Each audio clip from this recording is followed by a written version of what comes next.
اليوم رانا جد سعداء رفقة أبنائنا الطلبة الناجحين في شهادة البكالوريا دور جوان 2026. اليوم قمنا على مشارفنا بتكريم هؤلاء الناجحين، نتمنى لهم إن شاء الله مشوار سعيد في الحياة الجامعية، والراسبين نقول لهم حظ موفق وفيه فرص أخرى إن شاء الله تعالى. كذلك نشكر الأولياء نتاع الطلبة اللي سهروا كذلك وتعبوا عليهم، نقول لهم باللي ألف مبروك ألف مبروك، وإن شاء الله العاقبة للشهادات العليا والمزيد من النجاحات إن شاء الله. السلام عليكم، أنا تلميذة عدو شهرزاد من ثانوية المجاهد المرحوم بويجري محمد القاطنة ببلدية مصدق. تحصلت على المرتبة الأولى في هذه البلدية بمعدل 17.03 من شعبة العلوم التجريبية. أشكر كل الأساتذة الذين سهروا على نجاحي ووالدي الذين دعموني طول المشوار، وكذلك أهنئ الناجحين من زملائي، وأطلب من الراسبين حظ أوفر في المرة القادمة، وأن يتخطوا هذه العتبة دون أن يكون هنالك أضرار وإلى آخره. هذا كل شيء يمكنني. نعم، في الموسم الأول طبعا من الدراسة الفصل الأول كانت هنالك عقبة كبيرة في المواد الأساسية، ولكن بمشيئة الله عز وجل كان هنالك نجاح وتدارك للوضع والحمد لله. بسم الله الرحمن الرحيم. الحمد لله الذي بنعمته تتم الصالحات. بفضل من الله عز وجل تحصلت على المرتبة الثانية في أعلى مستوى ثانوية المرحوم بويجري محمد بمعدل 16.75. أشكر أساتذتي الذين كان لهم دور كبير في هذا المعدل، وكذلك والدي، وأتقدم بأحر التهاني لزملائي الذين نجحوا في شهادة البكالوريا، وأقول للراسبين أنها ليست نهاية المطاف، وثقوا في قدراتكم، ما هي إلا يعني محطة فشل. بإذن الله ستكون خطوة نحو نجاح أكبر وأعظم بإذن الله. شكرا لكم. هل أنت من حافظ القرآن؟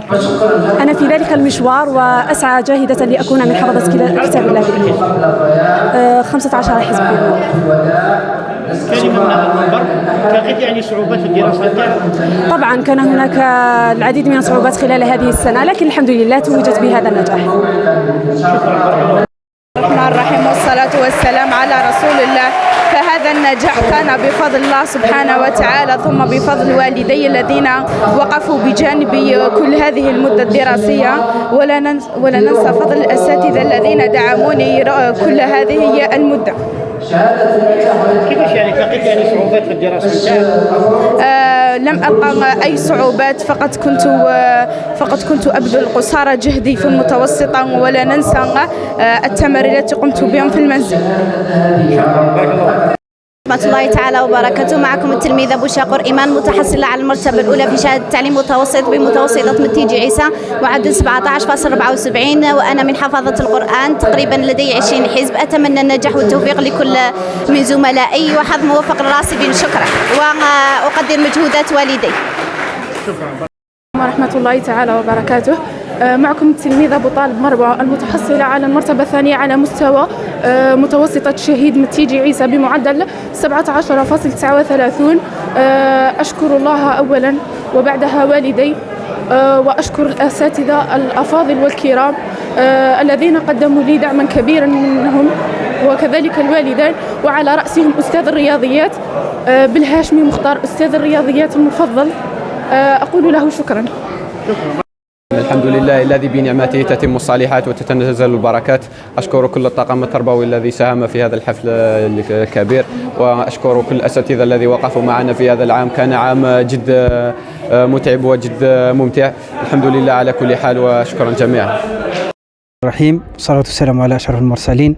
اليوم شهيدة ثانوية المجاهد محمد بويجري، حفل لتكريم الناجحين في شهادة البكالوريا، وكان عددهم حوالي 45 من أصل 64 تلميذ، نسبة 70%. هذا هو الحمد لله. كانت النتيجة مقبولة رغم الصعوبات، ونشكر الجميع، الأساتذة، الطاقم الإداري، كل رجال الخفاء كلهم شاركوا في هذه النسبة المعتبرة، وشكرا. الله يحفظك إن شاء الله.